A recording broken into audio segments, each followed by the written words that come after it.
Boyd Martin has just come home to take home the win in our CCI 3-star short here at August Bromont with Shanroe Cooley, who's owned by Ocala Horse Properties. So you said he was one that you were going to go a little faster on today. How did he feel out there for you today?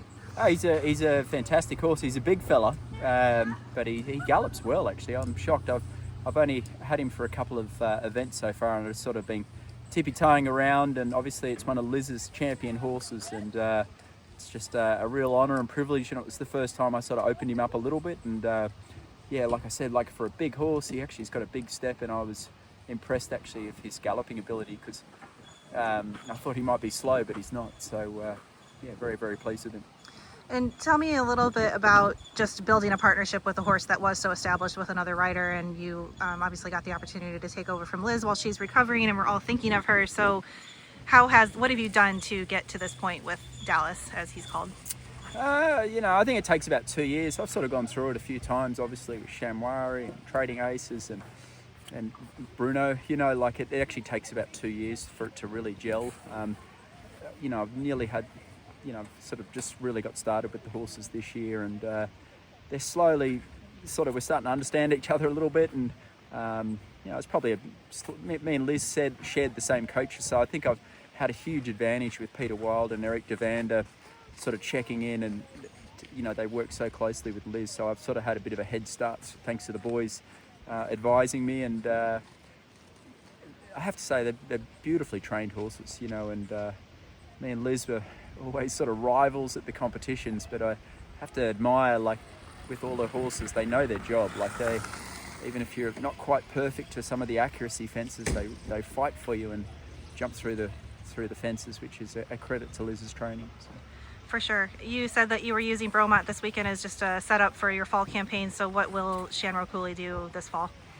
I think he's doing, he'll have to do a 4-star short. I think I've got him booked in for like maybe Tryon or Stableview, one or the other.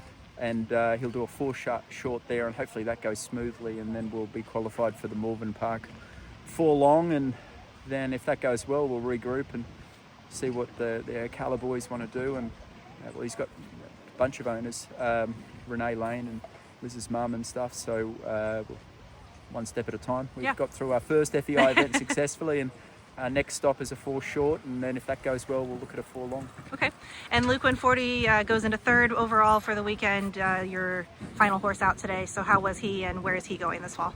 I think he's heading to Maryland 5-star, so I'll probably do him again at the 4 short at Tryon. You know, he's an older horse, but he's a difficult horse to ride, so I sort of wanted to put him in the slightly easier class and just sort of work a little bit on his rideability and his balance. Plus, jumps are a bit smaller and a little bit nicer on his legs, so you know, he could do really, really well at Maryland if I play my cards right and all the stars align. So yeah, just trying to keep him fit and sound and dialed in to strike at Maryland 5-star. And do you find with dropping them down a level, like you were just saying, to work on his rideability, sometimes I feel like riders will say the opposite, where they'll drop them down and it becomes harder because it's not as challenging, but you seem like this works pretty well as a strategy for this particular horse. I mean, Bromont's 3-star is the equivalent of a 4-star short somewhere else. You know, it's a tough terrain, big jumps. So I think this is an equivalent to an advanced horse trial, to be honest. So I'm a bit scared of the 4 short here. So I wimped out and did the easier class, but it's sort of 4-star, 5-star questions and lines, but just the jumps, instead of being this big, they're this big. So I feel like it's a little bit less punishing on them, and but the questions are still the same. And yeah, all in all, I think this is a great event, and very, very grateful that Sue puts it on every year. And you know, I'm a regular at Bromont every time. Great.